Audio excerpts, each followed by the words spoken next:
Hello dear students, in today's video we are going to discuss level 1 question 51 to 60. Let's start from question 51.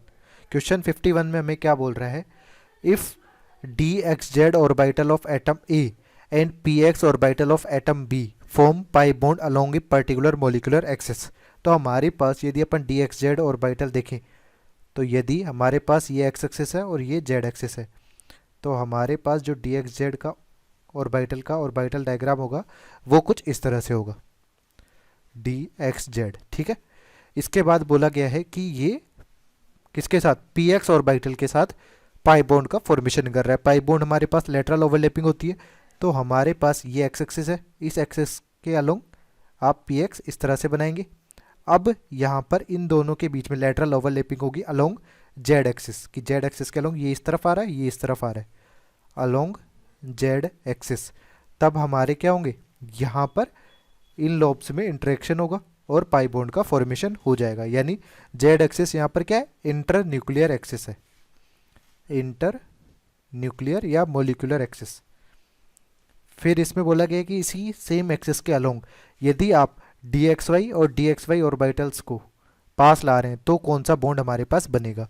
तो ये जो है option देखिए, x axis है और यहाँ पर वाई एक्सिस है, यहाँ पर ये इस तरह से।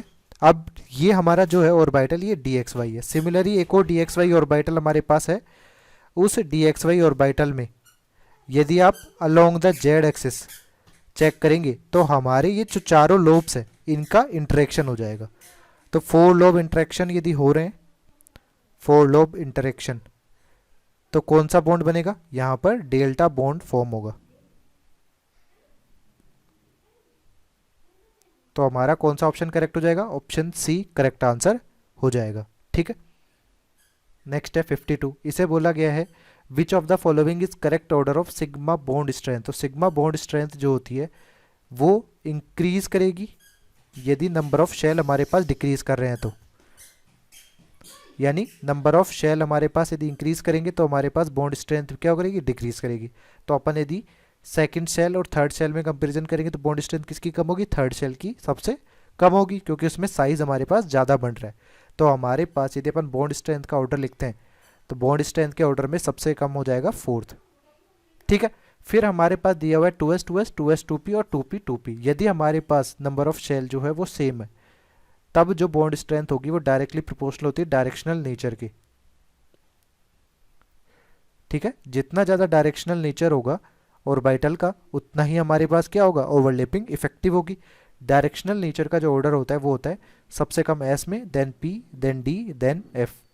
तो इस बेसिस पे यदि n हमारे पास 2 है तो सबसे ज़्यादा डायरेक्शनल नेचर क्या होगा, 2p 2p ओवरलैपिंग में। तो यहाँ पर सबसे ज़्यादा स्ट्रॉन्ग बॉन्ड का फॉर्मेशन होगा। तो सबसे ज़्यादा strong bond third, then second, then first. ये ऑर्डर हमारा बॉन्ड स्ट्रेंथ का हो जाएगा, जो कौन से ऑप्शन में मैच कर रहा है, ऑप्शन बी हमारा करेक्ट आंसर हो जाएगा। नेक्स्ट है 53। इसे बोला गया है which of the following overlaps gives sigma bond along x axis as internuclear axis. तो हमारे पास यदि अपन इस एक्सिस को एक्स एक्सिस मानते हैं और इसके परपेंडिकुलर अपन जेड एक्सिस होगा परपेंडिकुलर, तो परपेंडिकुलर जो पी जेड है उनको यदि आप कांटेक्ट में ला रहे हो तो हमारे पास क्या होगा, यहाँ पर पाई बॉन्ड का फॉर्मेशन होगा, ना कि सिग्मा बॉन्ड का। तो यहाँ पर अपन पाई बॉन्ड बना देंगे। इसमें अपन देखें एस और पी जेड में, इसमें एक्स एक्सिस के अलोंग आप चलोगे, ये एस ऑर्बिटल है और ये पी जेड है अलोंग द एक्स एक्सिस, तो यहाँ पर कोई बॉन्ड नहीं बनेगा, नो बॉन्ड, क्योंकि ये दोनों सिमेट्रिक नहीं है इंटरन्यूक्लियर एक्सिस के अलोंग। फिर अपन एस और पी वाई की बात करें तो यहाँ पर भी हमारे पास कोई बॉन्ड नहीं बनेगा, नो बॉन्ड, यहाँ पे कोई ओवरलैपिंग नहीं होगी। फिर अपन डी एक्स स्क्वायर और डी माइनस वाई स्क्वायर जो है इसका यदि अपन बनाते हैं तो यहाँ पर कुछ इस तरह से है, ये हमारा जो हो जाएगा ये हो जाएगा D x square minus Y square, और यहाँ पर अपन देखें तो ये हो जाएगा D x square minus Y square. अब आप इंटरन्यूक्लियर एक्सिस एक्स एक्सिस मानते हैं तो यहाँ पर ये वाले जो लोब्स होंगे इनके बीच में डायरेक्टली एक्सियल ओवरलैपिंग होगी। इन एक्सियल ओवरलैपिंग से हमारे पास क्या बनेगा, सिग्मा बॉन्ड का फॉर्मेशन होगा। ठीक है, sigma bond formed. Next question 54 है हमारे पास, which of the following orbital combination can not form pi bond. कहाँ पर पाई बॉन्ड का फॉर्मेशन नहीं होगा, जैसे कि पी एक्स और पी एक्स है, साइडवेज ओवरलैपिंग यदि अपन कराते हैं तो यहाँ पर इंटरन्यूक्लियर एक्सेस के बारे में कुछ भी नहीं बोला गया है। तो यदि हमारे पास इस तरह से अपन रख लें कि पी एक्स ये एक्स एक्सेस मान लेते हैं और इनकी साइडवेज लेटरल ओवरलैपिंग कराते हैं, तो यहाँ पर इजीली पाई बॉन्ड का फॉर्मेशन हो जाएगा। D x square minus Y square और पी वाई की साइडवेज ओवरलैपिंग की बात करें तो d x square minus Y square में हमारे पास ये इस तरह से ये d x square minus Y square अपन ने रखा और एक पी वाई रखा, तो पी वाई हमारे पास इसके अलोंग ही होगा क्योंकि d x square minus Y square में एक्स एक्सिस है और यहाँ पर वाई एक्सिस है। तो इसमें हमारे पास ज़्यादा से ज़्यादा पॉसिबिलिटी क्या बन सकती है बॉन्डिंग करने के लिए, जब आप इंटरन्यूक्लियर एक्सिस, यदि आप एक्स एक्सिस को इंटरन्यूक्लियर एक्सिस रख रहे हो तो यहाँ पर क्या बनेगा, कोई बॉन्ड फॉर्म नहीं होगा, नो बॉन्ड फॉर्म। बट यदि वाई एक्सिस के अलोंग यदि आप इसको अप्रोच करते हैं तो ये पी वाई यहाँ पे होगा और हमारे पास क्या हो जाएगा, वन लोब इंटरेक्ट होगा, यानी सिग्मा बॉन्ड का फॉर्मेशन हो जाएगा। तो यहाँ पर किसी भी केस में पाई बॉन्ड का फॉर्मेशन नहीं होगा, तो ये हमारा करेक्ट आंसर हो जाएगा बी। ठीक है, बाकी ऑप्शंस को भी यदि अपन चेक करें, सी ऑप्शन में देखिए डी एक्स वाई और डी एक्स वाई है, साइडवेज ओवरलैपिंग की बात हो रही है, तो हमारे पास इस तरह से यदि आप डी एक्स वाई को along the x axis approach करते हैं तो हमारे पास पाई बॉन्ड का फॉर्मेशन हो जाएगा इजीली। फिर डी वाई जेड और पी वाई की बात करें तो डी वाई जेड हमारे पास क्या होता है, आप यहाँ पर वाई एक्सेस रख लीजिए, यहाँ पर जेड एक्सेस रख लीजिए और ये बन जाएगा डी वाई जेड। और हमारे पास पी वाई हमारे पास क्या होगा, अलोंग द वाई एक्सेस इस तरह से होगा, तो यहाँ पर भी पाई बॉन्ड का फॉर्मेशन हो जाएगा। ठीक है, तो पाई बॉन्ड कहाँ नहीं बन रहा है, केवल बी ऑप्शन में नहीं बन रहा है। नेक्स्ट है 55, इसे बोला गया which of the following overlaps gives sigma bond along x axis as internuclear axis. तो पी जेड और पी जेड यदि अपन लेते हैं ऑर्बिटल्स तो एक्स एक्सिस के अलोंग हमारे पास क्या होगा, परपेंडिकुलर एक्सिस है, जैसे कि हमारे ये इंटरन्यूक्लियर एक्सिस है, इसके अलोंग पी जेड और पी जेड ऑर्बिटल हमारे पास आ रहे हैं, ये जेड एक्सिस मान लीजिए, तो यहाँ पर क्या बनेगा, पाई बॉन्ड बनेगा, ना कि सिग्मा बॉन्ड। इसी तरह से एस और पी जेड की अपन बात करें तो यहाँ पर कोई बॉन्ड फॉर्म नहीं होगा क्योंकि ये सिमेट्रिक नहीं है। Similar case s and p y के केस में होगा। ठीक है, और d x square minus Y square के केस में सिग्मा बॉन्ड बनेगा। ये क्वेश्चन रिपीटेड है आपका अभी 52 क्वेश्चन भी, सॉरी 53 क्वेश्चन भी ऐसा ही है। ठीक है, इसलिए ऑप्शन डी हमारा करेक्ट आंसर हो जाएगा। नेक्स्ट है 56, इसे बोला गया है which of the following orbital combination can not form pi bond. तो ये भी रिपीटेड क्वेश्चन है और इसमें ऑप्शन बी हमारा करेक्ट आंसर हो जाएगा। ठीक है, बाकी सभी केसेस में हमारे पास पाई बॉन्ड का फॉर्मेशन हो जाएगा। नेक्स्ट है 57, इसे बोला गया in which of the following species maximum atoms can lie in same plane. तो हमारे पास सबसे पहले देखें XeO2F2 अपने पास हमारे पास है, जीनोन पे 2 ऑक्सीजन अपने अटैच कर दिए और 2 फ्लोरीन अपन ने अटैच कर दिए, तो यहाँ पे 1 2 3 4 और यहाँ पे 6 बॉन्ड्स तो हो ही चुके हैं और यहाँ पर 2 इलेक्ट्रॉन हो जाए क्योंकि जिन्होंने के आउटर मोस्ट शेल में 8 इलेक्ट्रॉन होते हैं। अब इसका आप काउंट करें स्टेरिक नंबर, स्टेरिक नंबर में simple number of sigma bond plus lone pair count करते हैं तो 1 2 3 4 5 आ रहा है, यानी हाइब्रिडाइजेशन कौन सा होगा, sp3d हाइब्रिडाइजेशन होगा। sp3d हाइब्रिडाइजेशन होगा तो इसकी ज्योमेट्री जो होगी वो कुछ इस तरह से होगी कि जो ट्राइगोनल प्लेनर है उसमें हमारे पास डबल बॉन्ड और लोन पेयर्स होंगे और फ्लोरीन हमारे पास इस तरह से हो जाएंगे, तो इसकी ज्योमेट्री हो जाएगी। बी ऑप्शन में देखें तो PCl5, यहाँ पर भी सिमिलरली sp3d हाइब्रिडाइजेशन होगा, तो यहाँ पर आप क्या करेंगे, 3 तो क्लोरीन ये ट्राइगोनल में और एक एक क्लोरीन यहाँ पर इस तरह से रख देंगे। AsH4 की अपन बात करें तो ये कौन सी फैमिली में, नाइट्रोजन फैमिली में, नाइट्रोजन फास्फोरस आर्सेनिक। तो यहाँ पर क्या हो रहा है, एक प्लस चार्ज लग रहा है, यानी आर्सेनिक के वैलेंस इलेक्ट्रॉन कितने होते हैं 5, बट एक इलेक्ट्रॉन निकल गया तो 4 बच गए, तो 4 हमारे पास बच गए तो वो चारों के चारों हाइड्रोजन्स से कनेक्टेड हो जाएंगे, तो यहाँ पर sp3 हाइब्रिडाइजेशन होगा। sp3 हाइब्रिडाइजेशन का सिंपल मीनिंग क्या है, टेट्राहेड्रल अरेंजमेंट हमारे पास होगा। सिमिलरली XeF4 की बात करें तो 4 तो बॉन्डेड हैं ही यहाँ पे और जीनोन के पास में फिर 4 इलेक्ट्रॉन और बच जाएंगे क्योंकि 8 इलेक्ट्रॉन टोटल होने चाहिए, तो यहाँ पर हाइब्रिडाइजेशन क्या होगा 4 + 2 6 यानी sp3d2 हाइब्रिडाइजेशन होगा। अब sp3d2 हाइब्रिडाइजेशन में क्या होता है, ऑक्टाहेड्रल अरेंजमेंट होता है, बट जो लोन पेयर्स है उनको अपन लेस रिपल्शन करने के लिए 180 डिग्री एंगल पे रखेंगे, तो कुछ इस तरह से अपन अरेंज कर देंगे। तो यहाँ पर इसकी जो शेप हो जाएगी वो हो जाएगी स्क्वायर प्लेनर।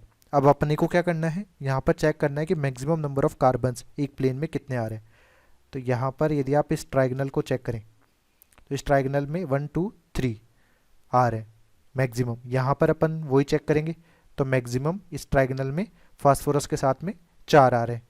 यहाँ पर अपन काउंट करेंगे तो ये टेट्राहेड्रल है। टेट्राहेड्रल में एक प्लेन में जो भी ट्राइगनल बिलो वाला होगा उस केस में आप क्या कर सकते हैं, यहाँ पर 3 एटम्स को ले सकते हैं। या जब भी ट्राइगनल इस तरह से आप बनाएंगे, यहाँ पर कुछ इस तरह से एक ट्राइगनल है और यहाँ पर ये है, ठीक है।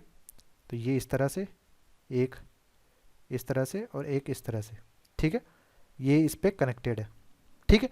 तो इसमें आप प्लेन बना सकते हैं अलग अलग।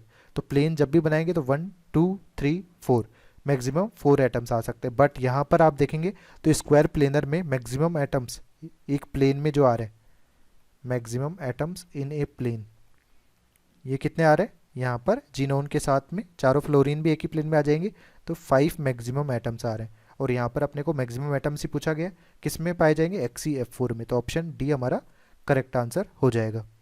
नेक्स्ट है 58। इसे बोला गया correct statement regarding molecules SF4 CF4 and HCF4 are. तो अपने को सिंपली लोन पेयर्स बताने सेंट्रल एटम पे। तो सल्फर ऑक्सीजन फैमिली का यानी वैलेंस शेल में 6 इलेक्ट्रॉन्स होते हैं। तो 6 इलेक्ट्रॉन्स में से 4 इलेक्ट्रॉन्स तो फ्लोरीन के साथ बॉन्डिंग करने में यूज़ हो गए, 2 इलेक्ट्रॉन बचे जो लोन पेयर के फॉर्म में रह जाएंगे। कार्बन हमारे पास 4 ही वैलेंस इलेक्ट्रॉन होते हैं, चारों के चारों वैलेंस इलेक्ट्रॉन फ्लोरीन के 4 बॉन्ड बनाने में यूज़ हो जाएंगे, तो यहाँ पे कोई लोन पेयर नहीं होगा। हेलोजन में वैलेंस शेल में 8 इलेक्ट्रॉन है, जिनमें से 4 तो हमारे पास फ्लोरीन के साथ बॉन्डिंग बनाने में यूज़ हो गए, 4 अपने पास रह जाएंगे, तो जो 2 लोन पेयर के फॉर्म में एग्जिस्ट करेंगे। तो अपन लोन पेयर यदि काउंट करें सेंट्रल एटम पे, तो यहाँ पे 1 है, यहाँ पे 0 है और यहाँ पर 2 है। तो कौन सा ऑप्शन करेक्ट हो जाएगा, यहाँ पर 58 में 1 0 2 lone pairs of central atom, तो ऑप्शन डी करेक्ट आंसर होगा। नेक्स्ट है 59। इसे बोला गया the geometrical arrangement of orbitals and shape of I3- are respectively. तो I3- में आप गौर से देखें तो आयोडीन के वैलेंस शेल में 7 इलेक्ट्रॉन होता है पर एक नेगेटिव, तो 8 इलेक्ट्रॉन हो जाएंगे। 8 इलेक्ट्रॉन हो गए तो उनमें से 2 तो आयोडीन के साथ बॉन्ड बनाने में यूज हो गए, बचे कितने, 3 पेयर्स ऑफ लोन पेयर बचेंगे, 6 इलेक्ट्रॉन। तो यहाँ पर आप देखेंगे तो हाइब्रिडाइजेशन क्या हो जाएगा, नेगेटिव चार्ज आ गया इस पर, तो ये हो जाएगा sp3d हाइब्रिडाइजेशन। और इसके आप ज्योमेट्री देखेंगे तो लोन पेयर्स जो होते हैं वो हमारे पास इक्वेटोरियल पोजीशन पे रखे जाते हैं, परसेंटेज एज करेक्टर मोर होने की वजह से, और ये आयोडीन कुछ इस तरह से हो जाएगा। अब रिपल्शन की वजह से ये थोड़ा टिल्टेड वे में होता है, बट ये शेप जो हो जाएगी ये क्या हो जाएगी, लीनियर शेप हो जाएगी। तो अपन इलेक्ट्रॉन ज्योमेट्री की बात करें तो इलेक्ट्रॉन ज्योमेट्री हमारी क्या होगी, TBP ट्राइगोनल बाई पिरामिडल, ठीक है। और यदि सिंपल ज्योमेट्री की बात करें तो ये हो जाएगा लीनियर। तो हमारा कौन सा ऑप्शन करेक्ट होगा यहाँ पर, ट्राइगोनल बाई पिरामिडल तो इलेक्ट्रॉन ज्योमेट्री है, और सिंपल स्ट्रक्चर की बात करें तो लीनियर शेप हो जाएगा, तो ऑप्शन ए करेक्ट आंसर है। नेक्स्ट है 60। इसे बोला गया which of the following statement is incorrect for PCl5। तो PCl5 जो है उसका हाइब्रिडाइजेशन क्या होगा, sp3d हाइब्रिडाइजेशन होगा। तो इसमें किस तरह से कनेक्टेड होंगे, फास्फोरस है, यहाँ पे क्लोरीन है, यहाँ पर भी क्लोरीन है और यहाँ पर भी क्लोरीन है, ठीक है। ये हो गया इस तरह से। इसके बाद यहाँ पर क्लोरीन है और यहाँ पर भी क्लोरीन है, ठीक है। इसमें ये वाले जो बॉन्ड होते हैं ये एक्सियल बॉन्ड है, और यहाँ पर जो बॉन्ड है ये इसको इक्वेटोरियल बॉन्ड कह रहे हैं, जिनकी बॉन्ड लेंथ जो है वो इरेगुलर है, सेम नहीं है, ठीक है। बट यहाँ पर ये 3 जो ट्राइगोनल में इनकी बॉन्ड लेंथ सेम है, ये हमारा इक्वेटोरियल है और ये एक्सियल बॉन्ड है, ठीक है। तो यहाँ पर it's 3 phosphorus chlorine bond length are equal, तो सही है। जितने भी ये PCl बॉन्ड इक्वेटोरियल वाले हैं वो सेम है, all 3 bond lengths are same but different than both या both PCl bond। Axial bond जो होगा उसके दोनों PCl बॉन्ड से डिफरेंट होगी इनकी बॉन्ड लेंथ, बट तीनों की इंडिविजुअली सेम होगी, तो ये ट्रू स्टेटमेंट है। फिर बोल रहे हैं इट इन्वॉल्व्स sp3 डिहाइब्रिडाइजेशन, तो ये भी ट्रू है। इसकी जो ज्योमेट्री है वो ट्राइगोनल बाइपिरामिडल है, बट ये रेगुलर ज्योमेट्री नहीं है। रेगुलर ज्योमेट्री में क्या रिक्वायरमेंट्स होती है कि सेंट्रल एटम सिमिलर एटम से कनेक्टेड हो, तो यहाँ पर जस्टिफाइड है। बट यहाँ पर बॉन्ड एंगल्स भी सेम होनी चाहिए, जैसे कि फॉर एग्जांपल CH4 की यदि बात करें तो CH4 एक रेगुलर ज्योमेट्री है, टेट्राहेड्रल अरेंजमेंट है, हर एक जो बॉन्ड लेंथ है वो सेम है और बॉन्ड एंगल भी यूनिफॉर्म है 109 डिग्री 28 मिनट। ये हमारा क्या है, एक रेगुलर ज्योमेट्री का एग्जाम्पल है। बट यहाँ पर आप गौर करेंगे तो हमारे पास बॉन्ड एंगल्स जो हैं वो डिफरेंट होंगे। इन इक्वेटोरियल बॉन्ड्स के बीच में 120 डिग्री है और इक्वेटोरियल और एक्सियल के बीच में 90 डिग्री है। ठीक है, तो ये इर्रेगुलर ज्योमेट्री है, जबकि फास्फोरस से सिमिलर एटम्स ही जुड़े हुए हैं तब भी। तो ऑप्शन सी यहाँ पर इनकरेक्ट स्टेटमेंट होगा फॉर PCl5। ठीक है।